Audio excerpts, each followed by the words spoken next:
I think it's agreeable like Sura to throw Sura onto the goal lane. Okay, it's Sura onto the goal lane. Yeah, I mean, obviously, dude, there is no doubt about it because all honesty, oh, look at the Grok's wall. He placed it a little too early. Right now, the minions are marching down just as normal, I think. A little slower, but it is slower. Look at the poor guys. They were pinned to a wall and they couldn't do anything about it. And now we've got a little problem here. A wall connects. They already got the first pincer attack. They are doing the same thing that they've been doing in the early game, but Lunax surprisingly does a lot more damage than the first hero that they picked in the mid lane and completely got harassed by the Valentina. I believe right now, I think the side of Team CRQ, they're gonna play it safe. They can't risk it. It's already the third game, and the side of Team K9 Esports, they're gonna risk everything for this game. So it all Oh, depends look, again into the mid lane how the Predator of K9 Esports is gonna play.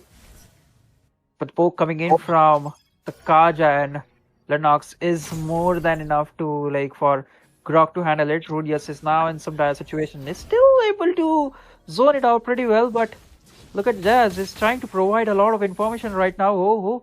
This might be a generational thank steal you. at this point. It could be, but it's a generational reset. The Kaja's flicker has been forced out, so I think that's a good win for the side of Team CRQ. But they had their buff reset. That doesn't phase Yahiko one bit. He's going to just take the Fire Beetle and rush back and take himself some orange buff. All honesty, I think CRQ are not losing up on much, just slowing down the pace of the game. I think K9 Esports are doing that. And I think overall, besides Team CRQ, also do have a lot of heroes that benefit once they actually have later stages of the game going through.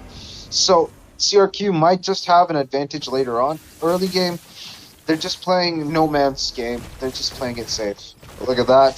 They've got a wall, Earthen Rampart, but the Crown of Thorns connects onto one. Rudy is low on HP. There goes that's Kaja doing the electrifying stun of the week. That's going to be 2 kills for the side of Team K9 Esports. They're going to contest the turtle. I think it's possible for Navaria to steal, but now with Sora is here, but Lunax is able to secure the Lord. There goes Sora with a punch fest. That's going to end the life of 2 of the enemies, and he's got the dash back, but it's not going to lead to anything. Sora gets taken down, 2 for 3. 2 for 3 is still into the hands of K9 Esports, but CRQ did get something out of it, but now Funny Valentine tried to make a rotation and now is into the mid lane, getting something. I think that was a flicker. No, it was just a second skill. My bad. Yeah, bro. I mean, and with that Funny Valentine, he took Who's Peter's ball to the face, bro. That's crazy funny. But look at that. We've got a tech charge. We've got the ultimate, the Novaria's recall. As for recall, takes down Kaja because this celestial being has to go back into the astral sphere. And well, we've got one little problem here. Yahiko, he's engaged. He's got some damage in. Sora's used shifting clouds, shifting skies, and now 27-0.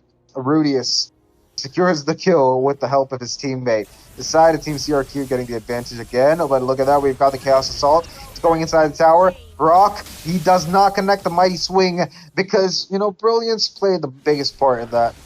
Novaria taken down. Who's Peter? He's, struggling a little bit, but look at that. There's also going to be Yahiko struggling because his buff was stolen. Not looking good for the side of Team, CRQ. The trades are there constantly from both the teams, and just a matter of time, how they're gonna play. But the main picture is okay, we'll talk about that later. The poke and the damage coming in from Who is Peter is there. First item on the strike already in the hands of Yahiko. Still be looking forward for some more delicious delicacy served into his plate onto the top lane. But look at that. We've got a problem. No problem, Holmes. We've got no problems. It's going to be Brock just trying to soak up some damage with the shield. Bro is not even losing HP at this point. Look at that Edith's quick rotation to the mid lane to help them with the turtle. They know that they can't actually win a team fight if they don't got everybody there with them. So they are all coordinating and making sure they actually make a play this time. Look at that. We've got Rudius trying to actually bait the low turtle to their side. If at all things go south, he could always reset it. And good decision from the side of Team K9 Esports. They go for the Sora kill. They take them down. But the turtle has been sacrificed, I believe. But look at that.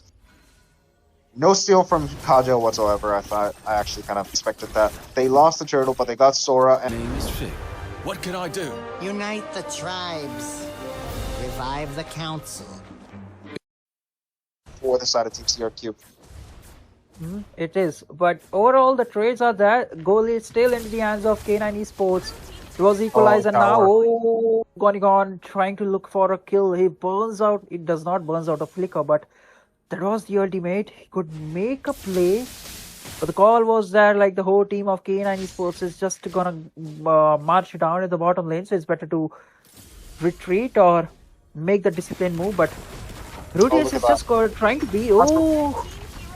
Oh, the ball has landed, and it was the Bird that got it this time. But look at that bot lane. We've got Sora and Sasuke trying to beat it out. I think that was an anime battle, but look at that. We've got the ball crashing onto Silver's face. I know that's disrespectful. I'm sorry. I apologize. But the wall and the ball combo is too good not to be talking about. Look at that. The ball scouts ahead. The wall might be put, and the tectonic charge just might be there, man. But I don't know. The side of Team CRQ are there looking for a kill. Brilliance popped out. I think that was very important, at least for the team fight that's about to come. But the side of Team CRQ decided to dip off, not trying to take any more fights. And why? Why would they do that? Oh, look at that. Kaja stopping the recall. Funny guy. Now here's the question: like, why would they not fight?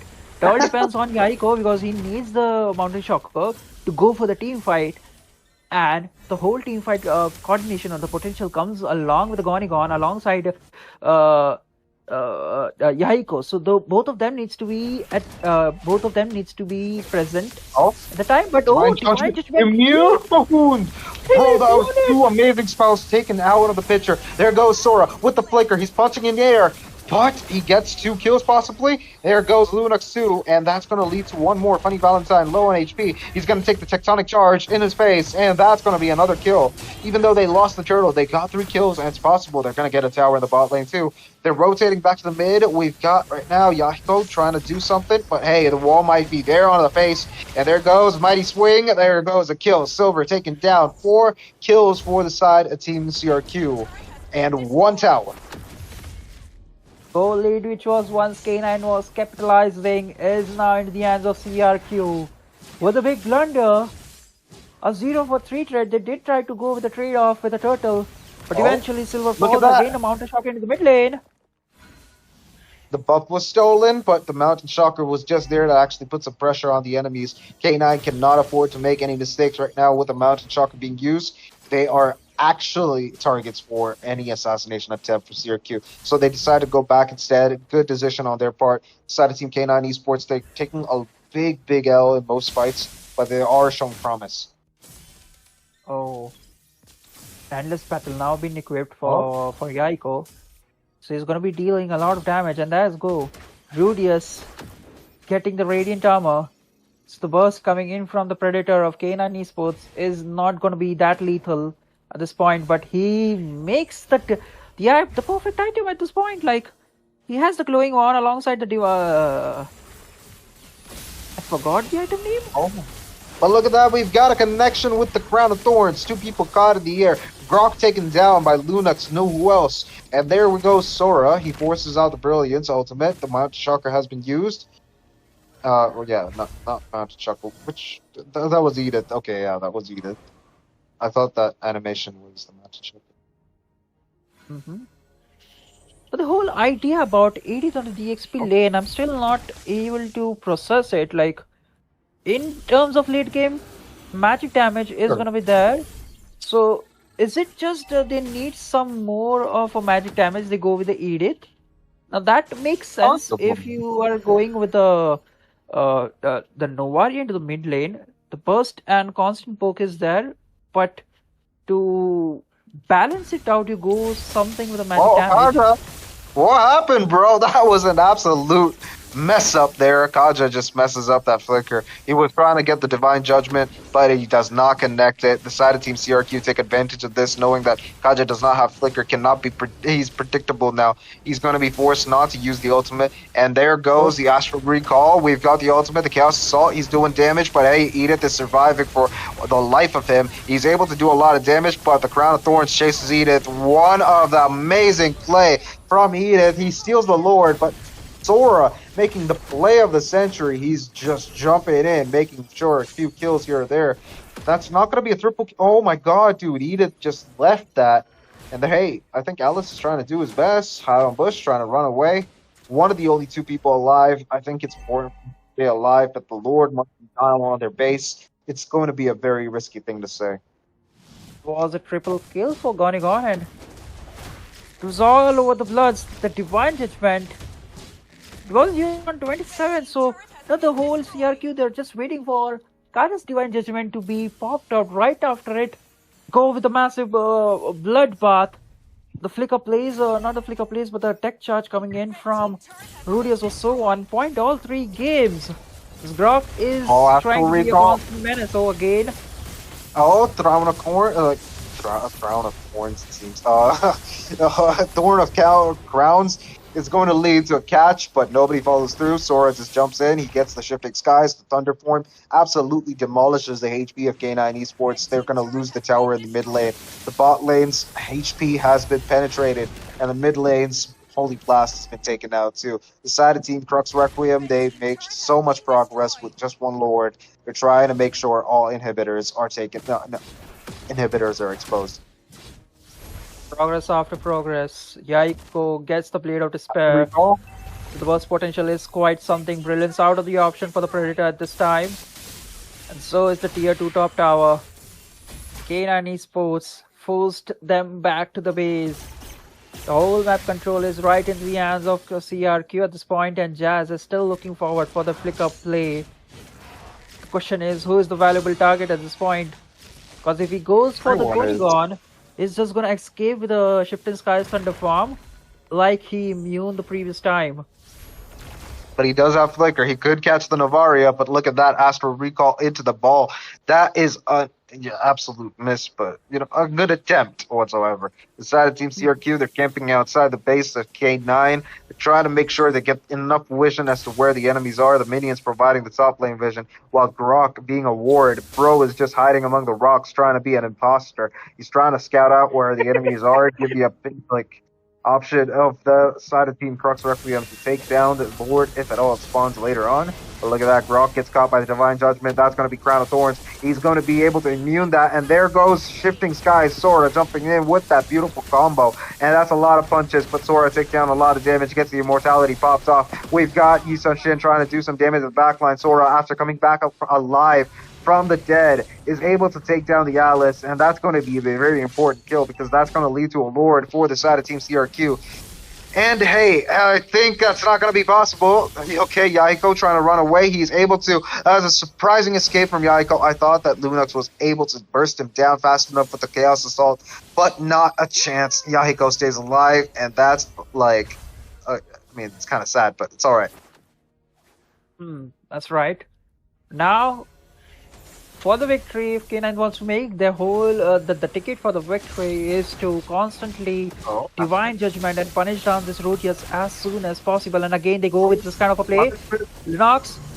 Oh, but that beautiful Mountain Shocker catches him off guard. Lunox taken down. Yaiko low on HP. There goes Astral Recall. Edith's passive damage is able to take down one back line and make sure that's going to be a third one. The side of Team CRQ, they forced down whatever K9 Esports had to offer and pushed them down in a pincer attack inside the enemy base. Base side. But they did lose up on the Lord. Alice, the only one alive. I don't think he's able to actually defend against the onslaught of side of Team CRQ. But he will be able to do a decent amount of damage. They know that. CRQ. Chocolate, Horlicks, Chocolix, Chocolix. Sipagalbalika, Sipagalbalika, Chocolix, Chocolix. Sipagalbalika, Chocolate Horlicks. Nutrition wala chocolate. Predator was not ready. Peekaboo Predator was not ready. Even he did manage to use the Chaos of Darkening. He was landed, or he was on point with the Mountain Shocker, and Gonigon was on there, making sure he takes Peekaboo Predator out of the picture, and he did that alongside there was someone else who's being caught off guard under the Mountain Shocker. So the burst potential which was being there from the side of mid and the goal lane was not there, and it came a bit later. Meanwhile, Gonigon was already on the back line alongside 27 to burst down the whole K9 Esports out of the picture. It's possible, bro, but they're seeking the lanes. They're making sure the mid is not pushed. The top lane is already moving in. But the side of Team K9 Esports, they're trying to push some effort into defending the lanes. But I think the second wave of minions is where it's at. This is going to be a connection from the Lord to the base tier 3. Look at that tectonic charge goes into the wall. We've got Alice with the Crown of Thorns connecting onto nobody. And Kaja trying to pull someone with Divine Judgment, but the Lord 3 hits on the base. That's going to be a very low base indeed. The second wave is arriving soon. They're able to defend the mid lane, but will they be able to defend against the top lane assault of the second wave of minions that have been super spiked? Yes, they will. A good defense indeed. The goal lead is still into the hands of CRQ at this point. It's just staying under their control. 18-10 is the scoreboard. 15 minutes on board, and bottom tier lane is not looking quite healthy. Oh, look at that. We've got a connection. Yusen Shin using the Mountain Shock gets 1 kill. And that's going to be forcing the side of Team K9 to go back inside the tower. That's going to be another tower. That's going to be the mid lane tower, tier 3. Getting taken down. The top lane is going to be stalled a little bit because obviously the minions are there. But look at that. Okay, we've got a lot of damage from Sora, who connects his ultimate now and does even more with a flicker. He's forcing the enemies to go back inside. He's not letting them go out. He's like COVID. He's not going to take no for an answer. He's going to push them back into the base. But they cannot afford to make any more mistakes. Kaja does not have the flicker on him just yet, so he can't afford to just jump in and catch the Navaria. He decides to play it safe, carry alive, Kaja doing his thing, and that's going to be a possible connection. No, that's going to be a Shifting Skies into a Mountain Shocker, but okay, Sora getting taken down, surprisingly. Okay, he's still alive. He had the immortality. Good decisions, because they didn't waste any, ultimate resources, so they're back to going back to where they came from, I think. Instead of Team CRQ, what are you doing, bro? Just end the game. Could have potentially ended the game, but at this point, the damage coming in from the backliners of K9 Esports is something that they need to respect it. It's just that 27 did not have the ultimate, and also the whole point of CRQ draft is to rotate or revolve around Yaiko and Gonigon. So those two are the main characters of this draft. They're the damage dealers and also the one they need to protect at all costs. And Gonigon is doing a fantastic job again. The tech charge. And that's going to be done. Okay, I think right now it's going to be a bit of a problem. The wall has been spawned, but it's okay. I think the side team, Prox Requiem, they're playing it safe. The Crown of Thorns going to do some damage on Edith, forcing him to run away. He does not have the ultimate on him, but look at that. They do have the ultimate. That's going to be Sora connecting onto the enemies with Shifting Sky. Okay, he doesn't have Shifting Sky. He used something. Jumped onto Alice, made her Alice got taken down. That's going to be one member down. So the side of Team CRQ get the opportunity to take the Lord. That's going to be a big problem. K9 Esports, can they survive another onslaught? A big question with a big question mark. The onslaught or the inevitable that CRQ is going to bring into the Nexus base of K9 Esports. Is it going to be a 3-0 or it's going to be a comeback of a lifetime from the side of K9 Esports? Anything could happen. Anything could happen, bro. I think CRQ could possibly end it. It's just a tech charge along with the Mountain Shocker. Well, but look at that. We've got possible engagement. We've got 27 getting abducted by the Kaja with a Divine Judgment, Tectonic Charge. But look at that. Shifting Skies into Carrie's face, making sure Carrie takes it down. And now he's going to attempt onto taking down all the minions with the Shifting Sky form, doing some damage to, Alice in the meantime. And look at that. That's a lot of damage from the side of Team CRQ. They're pushing back the side of Team K9 Esports into their coven. But I think not. They're going to play an amazing defense. High ground is their advantage, and they're using it to the fullest. CRQ being forced to go back low on HP. They're trying to do something, but look at that beautiful flicker play. Being absolutely dumbfounded. There goes Alice trying to chase away the Navaria. He's trying. They can't catch him. They're using the flickers. Navaria low on HP. Gets taken down by Kaja, who is a bird, by the way. I'm surprised it took him that long to catch that flying midget. But overall, I think the forced flicker from the side of Team CRQ to actually evade that is a very bad thing. But look at that Crown of Thorns immuning Sora's combination. Cloudy form into, Shifting Skies in a cloudy form is not going to help him one bit. The side of Team CRQ took the loss very badly. Do you think they can actually come around? They can make a comeback? Or do you think it's going to be Mr. K9 Esports winning? At this point, both the teams need to wait around for the third lord of the game because even You shine like the sun, you aim for the start. It takes more than that to be at the top. Do you have the right to race through the dark? Man down, what's your idea where you head at? What's your idea where you head at? the enemy nexus K9 esports base, every wave or every 11 x dot 11 seconds and x dot 41 seconds. Now x is the variable of the time. Every minute. Uh, Every I minute. think I opened a math. I think I opened a math class at this point. Oh no, bro, don't do that. We're trying to play games to escape from math class. What are you trying to put math class into a game, bro? Not good. We are not talking about math. We are talking about numbers. I'm kidding, dude. There's 5 people rushing up at the top lane, and that's going to be 1 ball. But hey, look at that. We've got the Brilliance. 1 ultimate being used up from K9 Esports. And 1-1-2-1, we've got a Crown of Thorns and another connection. That's going to be the immortality being taken away. Edith has now an opportunity to use his ultimate. Okay, Sasuke, you're jumping in. Okay, you decided to go back. Edith still has the ultimate, so he's going to heal back all the HP that he's lost, at least till half. That's an amazing, shot from Novaria, who as Peter is able to take down the Lord, but not the kill. Sad. Oh, another one? No. Oh.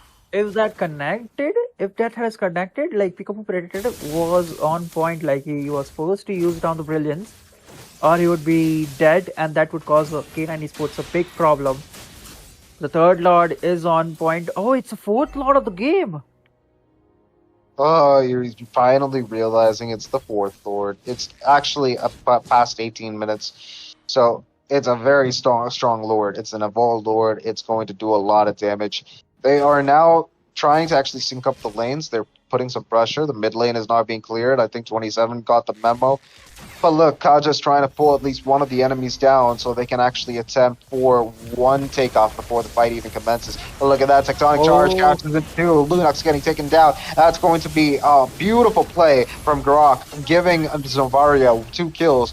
But hey, Carrie's doing a lot of damage now. She's starting to hurt. But the Lord is hurting the enemy's base, and they know it. They're trying to push the tower down. They get the victory. CRQ getting an undisputed victory against